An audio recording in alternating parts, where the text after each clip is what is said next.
ব্যবস্থাকে, আমাদের কোমলমতি ছাত্রছাত্রীদেরকে ধ্বংস করে নাস্তিকবাদী এবং অবশ্যই নাস্তিকবাদের দিকে তাদেরকে ঠেলে দেওয়া হচ্ছে এবং শিক্ষার দিকে তাদেরকে ঠেলে দেওয়া হচ্ছে।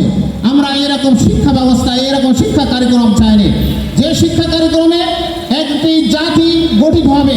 আজকে আমরা দেখতে পাই যে আমাদের সব থেকে দুর্নীতিগ্রস্ত যারা হচ্ছে তারা হচ্ছে শিক্ষিত সমাজ।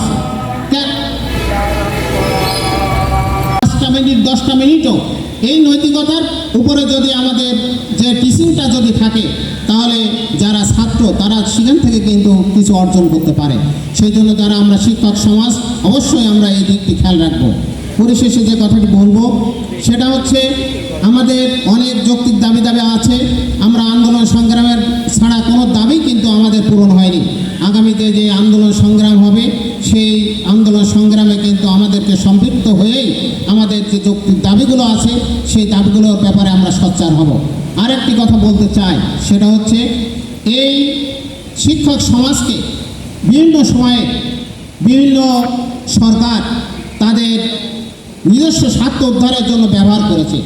বিশেষ করে ভোটের সময় তাদেরকে অবৈধ, তাদেরকে বলা যায় যে ভোট কারচুপি করার জন্য এই শিক্ষক সমাজের বড় অংশকে কিন্তু ব্যবহার করা হয়েছে।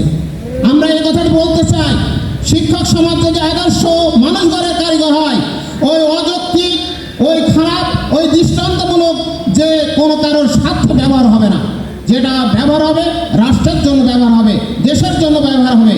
তারা অন্যায়ের কাছে কোনো অবস্থাতে মাথা নত করবে না। তারা কারোর পক্ষে অন্যায়ভাবে তারা ভোট কাটার যে সহযোগিতা, যে দুর্নীতি করার যে সহযোগিতা, এইটা কোনো অবস্থাতেই আমরা করব না।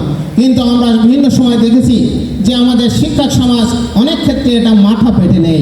কিন্তু আমরা যদি সেখানে জোরালো দাবি করি যে আমি এই অন্যায় করতে পারবো না, তাহলে আমার সেখানে কি শাস্তি হবে? আমার কি চাকরি চলে যাবে? না, কোশ্চেন কালেও যাবে না। কিন্তু নিজেদের নৈতিকতার উপর যদি আমরা থাকতে পারি, তাহলে আমি যে আদর্শিক যেটা চিন্তা করি সেই আদর্শ কিন্তু নিয়েই আমি চলতে পারবো। সম্মানিত শিক্ষক সমাজ, আগামীতে যে নির্বাচন সংগ্রাম যেখানে আসুক, সেটা যেন সত্য সঠিক যেটা তার উপর যেন আমরা থেকে আমরা আমাদেরকে পরিচালিত করতে পারি, এই আশাবাদ ব্যক্ত করে সবার সুস্বাস্থ্য দীর্ঘায়ু কামনা করে আমি আমার কথা শেষ করছি। আসসালামু আলাইকুম ওয়া রাহমাতুল্লাহ।